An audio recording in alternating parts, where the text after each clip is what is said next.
So, by way of commenting on Gaunilo's reply on behalf of Fool, let's just briefly summarize, if we can, Anselm's actual argument.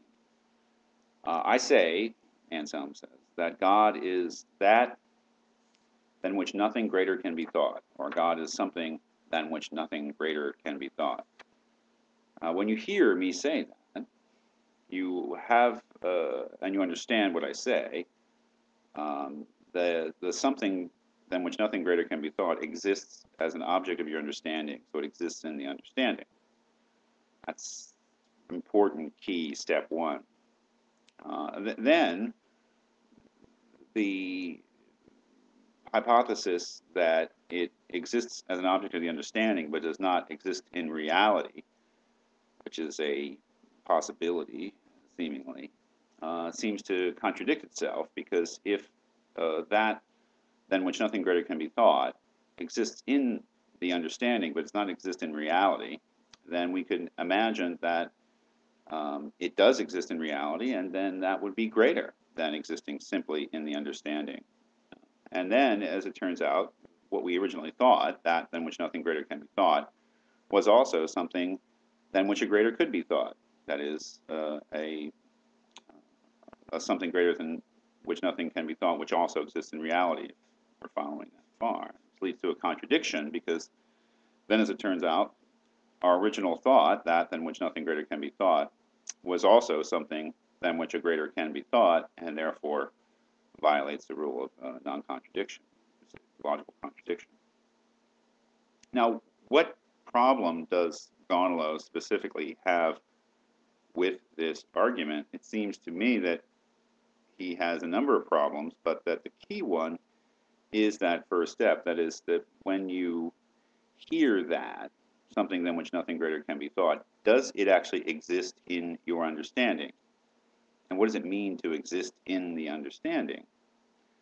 One of the key, I think, key points that Gaunilo makes is about 6 paragraphs in. I apologize, I'm working with a different edition, same translation, but different page numbers.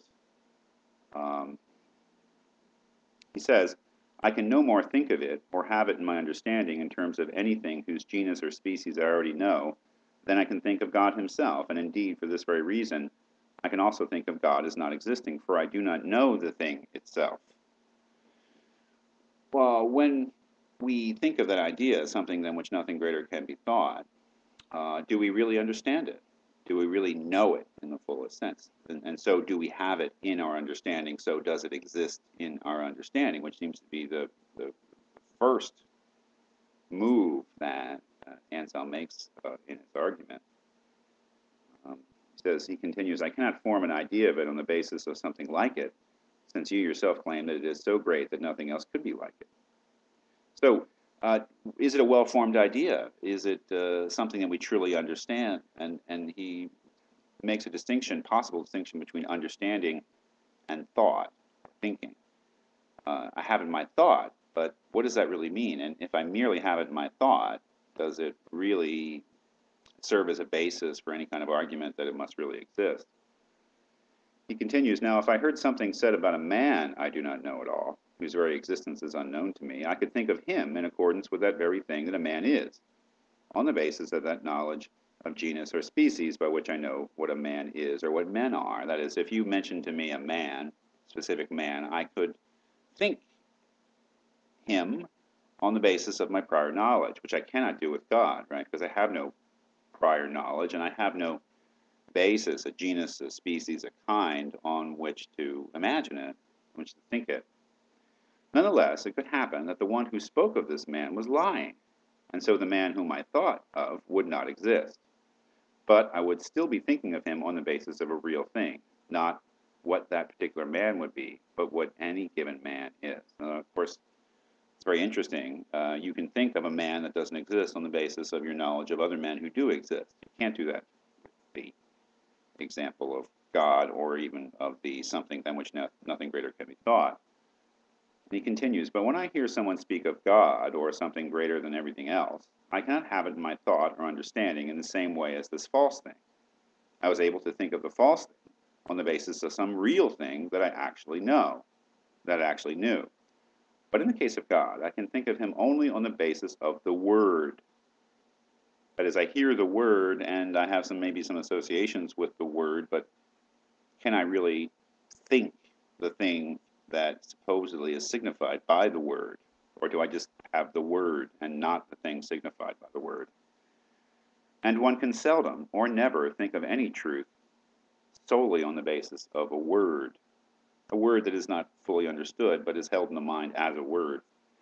For in thinking of something solely on the basis of a word, one does not think so much of the word itself, which is at least a real thing, the sound of letters or syllables, as of the meaning of the word that is heard.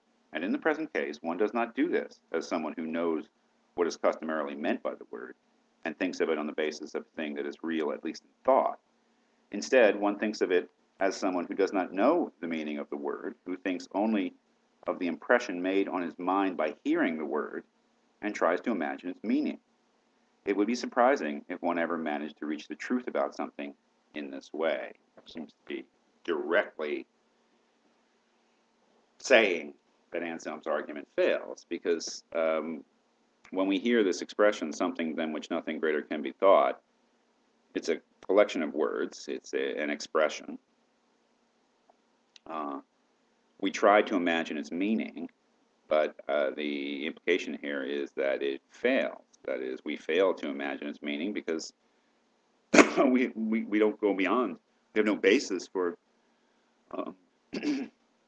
for that, as we would if somebody was trying to describe a particular man, whether they existed or not. We would have a basis for it because we know what men in general are. But this unique thing, this something than which nothing greater can be thought, we have no basis for grasping its meaning. It simply is words. So, as he says, it would be surprising if one ever managed to reach the truth about something in this way. So we can have ideas in our mind based upon words that we hear of all sorts, and he mentions the infamous island later on, the lost island. Someone can describe this thing to us and then say to us that it is the greatest or most excellent island. And we can have some sort of vague notion of what this would be. However, we have no basis for concluding that it actually exists just because it's the most excellent island. And if it didn't exist, that would be a lack of excellence of some sort.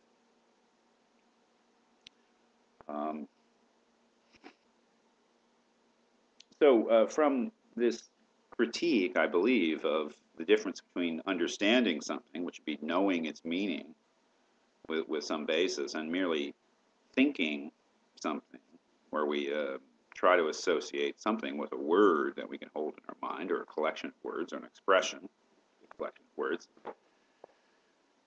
What Gaunilo seems to be saying is that it's absolutely not sufficient to find truth, that is, to make any kind of conclusions on the basis of these thoughts, mere thoughts we have, that anything exists.